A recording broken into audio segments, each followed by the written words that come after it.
Assalamualaikum warahmatullahi wabarakatuh. Balik lagi bersama saya di channel Jagoan Neon. Ya guys, alhamdulillah saya masih dalam keadaan sehat walafiat dan semoga teman-teman di rumah pun selalu dalam keadaan sehat walafiat. Ya, yang penting sehat guys. Jadi kalau sehat badan mau aktivitas apapun nyaman guys. Ya jadi pada kesempatan yang baik ini saya mau mereaksi di mana video ini saya temukan di channelnya Kiki Koto. Buat teman-teman jangan lupa subscribe channelnya Kiki Koto ya guys. Jadi hubungan antara Indonesia dan Rusia ini berkaitan dengan hubungan antara Indonesia dan Rusia ya. Kenapa Indonesia itu sangat mengagumi, Rusia itu sangat mengagumi bumi Nusantara? Dan jawabannya ada di video ini guys. Kita tonton langsung aja yuk.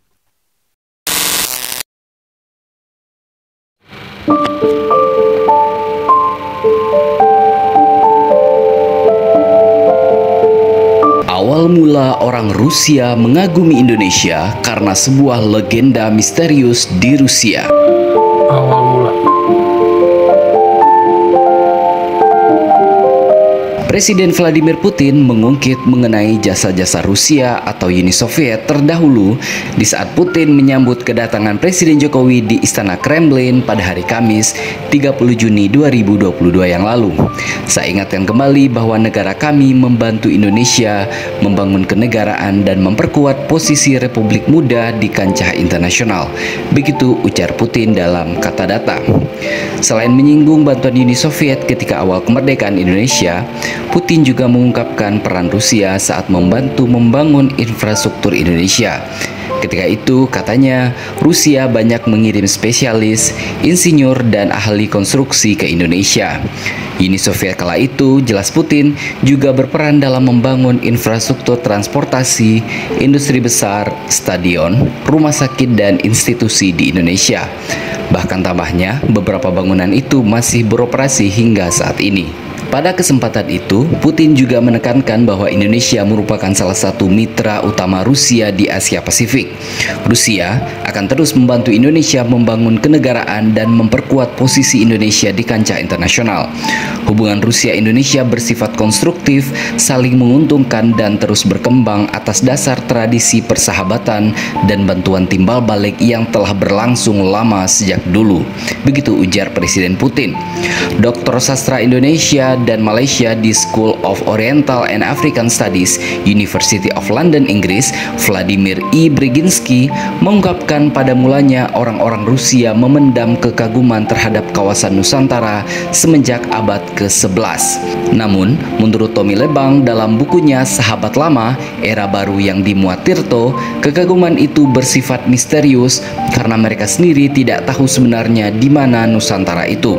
Pengetahuan masyarakat Rusia hanya berasalkan dari mitos. Mitos itu berupa kepercayaan bahwa Kepulauan Nusantara sebagai sebuah Taman Eden yang memiliki kekayaan berupa emas dan batu berharga lainnya. Begitu ujar Tommy Lebang dalam bukunya. Saat dalam jajahan Belanda, Kekaisaran Rusia telah menempatkan seorang konsul pertama dan terakhir di Batavia, yaitu M. Bakunin. Dia memegang jabatan sebagai konsul itu pada periode 1894 hingga 1899. Hubungan Rusia-Indonesia juga terkait dengan sosok Tan Malaka yang hadir dalam Kongres Kominten 4 di Moskow pada tahun 1932. Bukan hanya Tan Malaka, ada juga Munawar Musso yang pernah tinggal di Moskow. Musso merupakan pemimpin Partai Komunis Indonesia atau PKI di tahun 1920 hingga pemberontakan PKI di Madiun 1948. Di Moskow, Musso menyusun bahan pelajaran bahasa Indonesia untuk mahasiswa Uni Soviet. Hubungan ideologis ini kembali muncul saat proklamasi kemerdekaan Indonesia dikumandangkan pada 17 Agustus 1945. Uni Soviet menjadi salah satu negara yang terus-menerus mendukung kemerdekaan Indonesia. Andrew Gromyko pada sidang PBB dalam kurun waktu 1945 hingga 1947 terus mempelopori gerakan mengecam Belanda yang melestarikan penjajahan di Indonesia. Pers Rusia pun dipenuhi dengan reproduksi berita tentang para pejuang kemerdekaan Indonesia.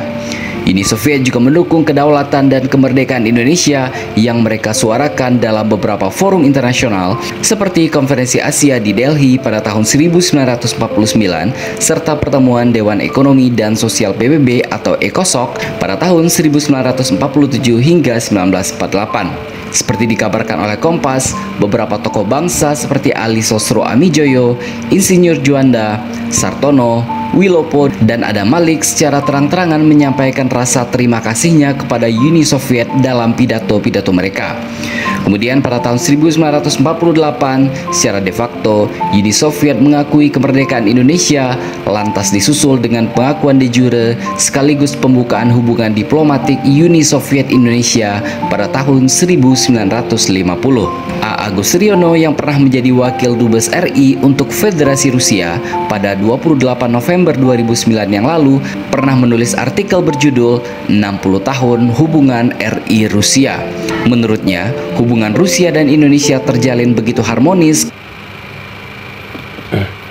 Ya, memang hubungan antara Indonesia dan Rusia itu sudah terjalin lama ya guys, dari zaman Presiden pertama Bung Karno ya guys, sampai hingga saat ini Presiden Prabowo. Jadi memang udah seperti apa ya, seperti saudara ya guys, abang adek lah jatuhnya ya. Rusia abang, adek Indonesia. Jadi selalu membantu Rusia itu dari dulu sampai sekarang, membantu dari segala hal ya guys, untuk menjadi mitra strategis Indonesia. Ya memang presidennya sekarang pun dan presiden-presiden selanjutnya pasti selalu begitu guys, selalu menjalin hubungan keberlanjutan ke depannya, jadi nggak putus-putus ya sampai kapanpun. Indonesia dan Rusia ini abang ade ini. Ketika zaman Presiden Soekarno.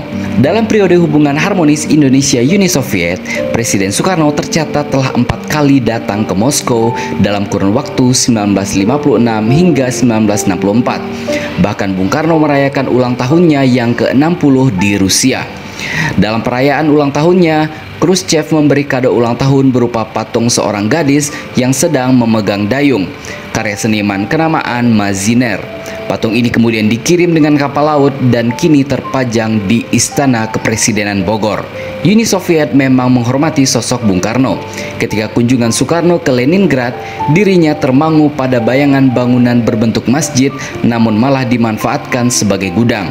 Ketika ditanya komentarnya mengenai Leningrad atau sekarang disebut Saint Petersburg, Bung Karno malah bercerita tentang kondisi masjid berwarna biru yang dilihatnya dan meminta bangunan itu dikembalikan sesuai fungsinya sebagai tempat ibadah.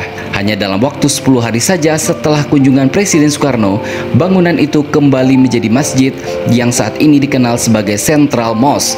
Begitu tulis Retno Marsudi dalam Rusia Beyond. Ketika hubungan harmonis itu berlangsung, Uni Soviet tercatat mengalirkan banyak bantuan dana untuk pembangunan berbagai proyek infrastruktur seperti Rumah Sakit Persahabatan Jakarta, Hotel Indonesia Jakarta, Stadion Gelora Bung Karno Jakarta, serta beberapa tempat yang lainnya.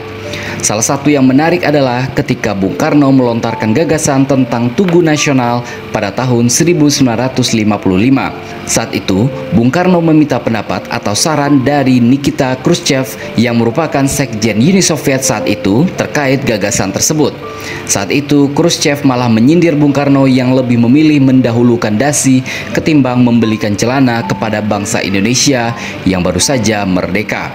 Soekarno diketahui berang mendapat kritikan dari Khrushchev tersebut. Namun, kendati mengkritik, Uni Soviet tetap memberikan bantuan kepada Indonesia. Tidak hanya membangun Tugu Monas, tetapi mereka juga menyumbang pembangunan Stadion GBK dan juga Masjid Istiqlal.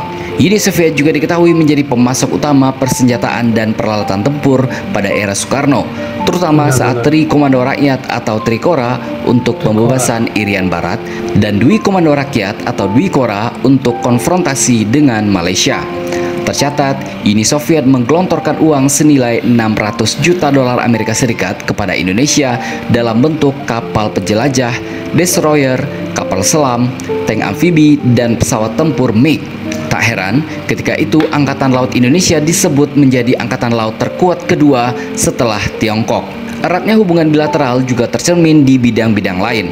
Pada tahun 1956, pengiriman pertama kali mahasiswa Indonesia ke Moskow pun dimulai. Dari 7 mahasiswa, 2 diantaranya adalah pekerja film, yakni Sumanjaya dan Ami Priyono. Hingga tahun 1962, tercatat sekitar 700 mahasiswa Indonesia yang belajar di berbagai universitas di Rusia dan sejumlah perwira angkatan laut belajar di Vladivostok dan Leningrad. Kelak, beberapa dari mereka tidak bisa kembali karena peristiwa gerakan 30 September. Setelah peristiwa G30S, kemesraan Indonesia-Uni Soviet lantas pupus. Orientasi pemerintahan Orde Baru yang dipimpin oleh Presiden Soeharto berseberangan dengan pemerintahan yang lama. Soeharto membekukan segala bentuk hubungan kerjasama dengan Uni Soviet. Hal ini ditandai dengan dibubarkannya Lembaga Persahabatan Indonesia-Soviet. Padahal, dari lembaga ini, penggerak utama kerjasama ilmu dan budaya kedua negara tercipta. Pada era 90-an, Uni Soviet bubar, sedangkan rezim Soeharto pun tumbang. Pada era milenium baru, hubungan yang telah terputus kembali terjadi dengan kerjasama antara Indonesia dan Rusia pasca komunisme runtuh.